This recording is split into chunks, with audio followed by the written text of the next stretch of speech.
Hello student, कैसे हो आप सब लोग। उम्मीद है बहुत अच्छे होंगे और बहुत मन लगा के अपनी पढ़ाई कर रहे होंगे। मैं प्रिया स्वागत करती हूँ आपका हमारे यूट्यूब चैनल प्री 10 क्लासेस में। आज आप सोच रहे होंगे मैम आज कहाँ पे आ गई है। मैं आ गई हूँ आज अपने खेतों में और मैं आज आपको एक स्टोरी सुनाने वाली हूँ, किसान की संघर्ष भरी स्टोरी। आपने सोचा होगा मतलब आप अपने जीवन में जैसे बहुत ज़्यादा मेहनत करते हैं ना, लेकिन दुखी रहते हैं कोई लोग। मतलब आप भी कुछ बच्चे मतलब संतुष्ट नहीं होते अपने नंबर से। जैसे पूरे साल मेहनत की, हमने बहुत मेहनत की, रिजल्ट आया, लेकिन अपने रिजल्ट से संतुष्ट नहीं होते। तो वही आज एक स्टोरी है एक किसान की। एक किसान होता है। मैं स्टोरी स्टार्ट करती हूँ। स्टोरी स्टार्ट करने से पहले मैं आपको बता देती हूँ, अगर आप हमारे चैनल पर नए हैं तो प्लीज़ जल्दी जल्दी चैनल को सब्सक्राइब जरूर कर लीजिए। और अगर वीडियो आपको अच्छी लगे तो प्लीज़ वीडियो को एक लाइक जरूर करिए। तो हम कहानी को स्टार्ट करते हैं। बहुत समय पहले की बात है। मतलब एक किसान होता है। वो किसान मतलब बहुत ज़्यादा मेहनत करता है। कुछ लोग होते हैं ना, मतलब बहुत मेहनत करते हैं, आस पड़ोस भी सब कहते हैं कि हाँ बहुत मेहनत करता है वही जीवन में अपने। ये तो बहुत मेहनत करते हैं वो अपने लाइफ में कि भाई मैं किसान बहुत ज़्यादा मेहनत करता है। लेकिन वो ना दुखी होता है जब भी उसकी फसल कटाई होती है। जैसे ही फसलें आई तो वो बहुत ज़्यादा दुखी हो जाता है। कहता है मतलब उसे मतलब संतुष्टि नहीं होती कि मैंने जितनी मेहनत की उसके अकॉर्डिंग मेरी फसल नहीं हुई। ऐसी तरह कुछ बच्चे भी होते हैं जैसे पूरे साल मेहनत करते हैं, लेकिन जब रिजल्ट आता है ना तो मतलब वो हताश हो जाते हैं, दुखी हो जाते हैं, सोचते हैं कि मैंने जितनी मेहनत की उसके अकॉर्डिंग मुझे फल नहीं मिला। तो इसी कारण वो किसान भी बहुत ज्यादा दुखी रहता है। भगवान से बिल्कुल रुष्ट रहता है कि भगवान जी मैं इतनी मेहनत करता हूँ लेकिन आप मुझे उसके अकॉर्डिंग कुछ भी फल नहीं देते। बहुत ज्यादा दुखी हो जाता है वो। तो इसी तरीके से एक दिन उसके स्वप्न में भगवान जी आते हैं और भगवान जी कहते हैं कि चल भाई अब तू मतलब मैंने सब अपने अकॉर्डिंग करता था, मौसम बदलता था। वो ना जब खेती करता था तो जब उसे पानी की आवश्यकता होती थी, बरसात ही नहीं होती थी जो मौसम की, तो बहुत ही मेहनत करता रहता था। तो भगवान जी से कहते हैं चल मेरे से तो तू संतुष्ट नहीं है, लेकिन मैं सारी पावर अब तेरे हाथ में दे रहा हूँ। इस वर्ष जो फसलें होगी वो सब कुछ तेरे अकॉर्डिंग होगी। जब तू बरसात करना चाहेगा तब तेरे खेत में बरसात होगी, जब तुझे गर्मी चाहिए तब गर्मी होगी, जब तुझे अपने खेत में घास चाहिए तब घास होगी। सब कुछ तेरे अकॉर्डिंग होगा, मैं कुछ नहीं करूंगा, मतलब इंटरफेयर। इस साल अपनी फसल तू करेगा। तो बहुत खुश हो जाता है किसान। वो कहता है भगवान जी को, देखना भगवान जी इस बार ना मैं सब कुछ अपने अकॉर्डिंग करूंगा और मैं बहुत अच्छी फसल भी होगी मेरे खेतों में। पहले ही कॉन्फिडेंस में आ जाता है कि सब कुछ जब मैं अपने अकॉर्डिंग करूंगा तो बहुत खुश हो जाता है अपनी लाइफ में कि मैं करूंगा, सब कुछ पावर मेरे हाथों में है, तो इस बार तो मेरी फसल बहुत अच्छी होगी, मैं अपने अकॉर्डिंग सब कुछ करूंगा। तो जैसे ही अपना स्टार्ट होता है वो खेती की बुआई कर मतलब वो देता है, जो भी वो फसल बोता है तो वो देखता है मतलब बिल्कुल खेत में, जैसे कि जब हम कोई भी फसल बोते हैं ना तो उसके पास एक घास आती है, इसे खरपतवार बोलते हैं। जैसे कि ईख बोया हमने, ईख के साइड में खरपतवार भी आती है, उसे घास बोलते हैं। तो वो घास को क्या करनी होती है, उसकी निलाई करनी होती है, खुदाई करनी होती है। तो वो क्या करता है, वो ये करता है कि जब जैसे उसकी खेती में होती है तो वो घास ही नहीं बुने देता अपने खेतों में। जैसे फसल बो दी, फसल के बाद निलाई होती है तो वो क्या करता है, अपने खेतों में एक भी घास का होने ही नहीं देता। घास ऐसे ही कि मेरे खेत में घास ही नहीं होगी।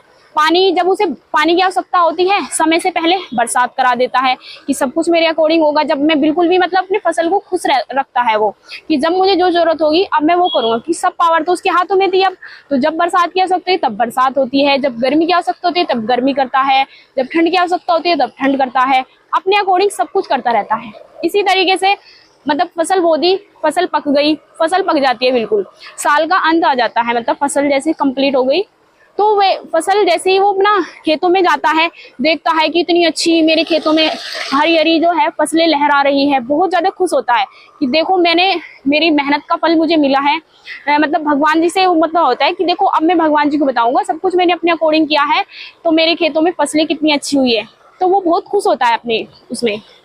जैसे ही वो खुश होता है, जैसे लेकिन जब वो खेत के पास जाता है, जैसे ही वो अपने बाल, जैसे वो नहीं होती गेहूं की बाल जैसे ही खोलता है उसमें एक भी दाना नहीं होता। तो वो क्या हो जाता है, वो बहुत दुखी हो जाता है कि वो दुखी होता है भगवान से। भगवान जी जो भी कुछ किया है आपने ही किया है, आपने मेरे खेतों मतलब मैंने सारी पावर अपने हाथों में क्या ले ली, आपने तो मेरे खेतों में अनाज ही नहीं होने दिया। भगवान जी ने कहा कि मैंने थोड़ी ना किया है, ये तो सब कुछ तुमने किया है। तुमने अपने अकॉर्डिंग, जब तुम्हें जिस मौसम की आवश्यकता थी तुमने वो मौसम किया, तुमने सब कुछ अपने अकॉर्डिंग ही तो किया है, मेरा तो इसमें कोई योगदान नहीं। वो कहता है कि नहीं नहीं, मेरा योगदान क्यों नहीं है, मेरा योगदान मतलब आपका योगदान है, तभी तो मेरे खेतों में फसल नहीं हुई। बहुत दुखी हो जाता है। फिर भगवान जी से कहता है कि बताओ तुमने अपने खेत को कोई संघर्ष करने दिया, जब पानी की आवश्यकता थी तो तुमने पानी दिया। अपने खेत में तुमने बिल्कुल भी घास नहीं उगने दिया। अगर खेत में घास नहीं होगा तो उसकी मिट्टी जो है अल्टी पल्टी नहीं जाएगी, मतलब इधर से उधर, जैसे नुलाई करते हैं, खुदाई करते हैं। खेत को क्या चाहिए? खेत को भी तो भाई संघर्ष चाहिए। खेत जितना संघर्ष करेगा, जितनी अच्छी आप उसकी खुदाई करोगे, जुताई करोगे, बुआई करोगे, उतनी अच्छी फसल होती है। देखा होगा आपने, दो प्रकार के खेत होते हैं, एक तो मिट्टी वाले होते हैं और एक मतलब चिकनी मिट्टी वाले होते हैं, एक रेत वाले होते हैं। जो रेतीले खेत होते हैं ना, उनमें थोड़ी हार्ड मतलब कम मेहनत लगती है। जैसे हम नुलाई भी करते हैं ना तो उसकी फटाफट नुलाई हो जाती है। और जो चिकनी मिट्टी वाले खेत होते हैं ना, उनमें बहुत कठिनाई से लगती है, मेहनत लगती है बहुत ज्यादा नुलाई करने में। तो वो कहता, और लेकिन फसल कौन से खेत में अच्छी होती है? जो चिकनी मिट्टी वाला होता है, जिसमें हम ज्यादा मेहनत करते हैं। जो रेत वाला होता है ना, जो जल्दी जल्दी काम हो जाता है, उसमें इतनी अच्छी फसल नहीं होती। ऐसे ही हमारा जीवन है। वो कहता है, मतलब भगवान जी किसान को कहते हैं कि मैं तुम्हारे फल के अकॉर्डिंग तुम्हें फल देता था, जैसी तुम मेहनत करते थे, तुम संतुष्ट नहीं थे। देखो कुछ मनुष्य तो ना ऐसे होते हैं, उन्हें कुछ भी कर दो ना वो संतुष्ट नहीं होते, कि अब तो तूने सब कुछ अपने अकॉर्डिंग किया, लेकिन तूने अपने खेत से संघर्ष नहीं कराने दिया। खेत में तूने घास नहीं होने दिया, संघर्ष तेरे खेत में बिल्कुल नहीं किया, तो उसमें फसल आएगी नहीं। उसके जितनी भी उसकी बालें थी वो सारी खाली थी, तो बहुत ज्यादा वो दुखी हो गया था। तो भगवान जी ने उसे कहा कि जब तक तुम अपने खेत में मेहनत नहीं करोगे, संघर्ष नहीं करोगे, उसकी मिट्टी इधर से उधर नहीं होगी, तो उसमें फसल कहाँ आ जाएगी? मैं तुम्हें फसल देता था, मैं वो नहीं देता था। मतलब भगवान जी जो है ना, हमें वो नहीं देते जिसकी हमें आवश्यकता होती है, बल्कि वो देते हैं जो हमारे लिए सही होता है, जिसके हम योग्य होते हैं। जैसा कर्म करोगे तुम, वैसे ही तो फल मिलेगा। जितना तुमने खेतों में कार्य किया था, मैं तुम्हें फसल तो देता था। अब कुछ मनुष्य तो ऐसे होते हैं, किसी को कुछ भी दे दोगे ना, वो तब भी संतुष्ट नहीं होंगे।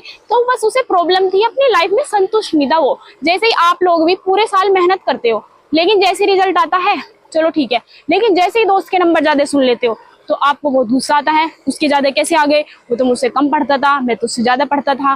तो ये है संतुष्टि ना होना। आपके लाइफ में संतुष्टि होना भी बहुत जरूरी है। जो भी आपको मिल रहा है ना, उसी का यूज करके और अपने जीवन को आगे बढ़ाने का प्रयास करो।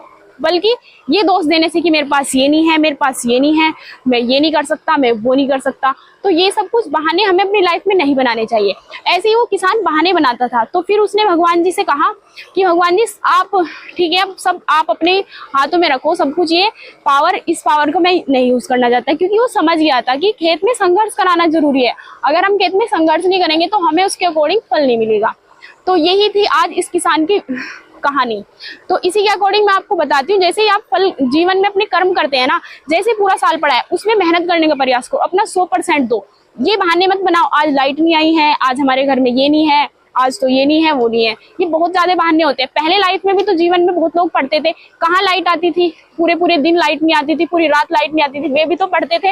अगर एक लाइट भी कहीं पे चौराहे पे लगी होती थी तो वहीं पे जाके बच्चा पढ़ता है। जो मेहनती होता है वो तो कहीं भी उससे सब कुछ मिल जाता है। लेकिन जिसे पढ़ना नहीं है ना, तो घर में एसी भी लगा दो, पंखे लगा दो, कुछ भी कर दो, वो तब भी नहीं पढ़ेगा, तब भी अपनी लाइफ में बहाने ही बनाएगा। और आने वाले समय में भी ऐसा थोड़ी ना है कि किसी भी जिसके पास बहुत कम संसाधन है वो जीवन में कभी आगे नहीं बढ़ेगा। एग्जाम्पल भरे पड़े हैं जीवन में कि बहुत कम संसाधन के होने के बावजूद भी लोगों ने बहुत आगे तक बढ़े हैं।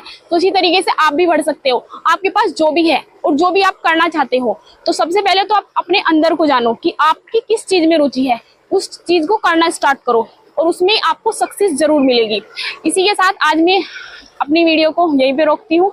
वीडियो को पूरा देखना, और पूरा तो देखा ही होगा। और आप यहाँ पे आगे चैनल पर नए हैं तो प्लीज चैनल को सब्सक्राइब जरूर कर लीजिए और वीडियो को लाइक करना ना भूलें। तब तक मिलते हैं अगली वीडियो में, तब तक के लिए टाटा बाय बाय।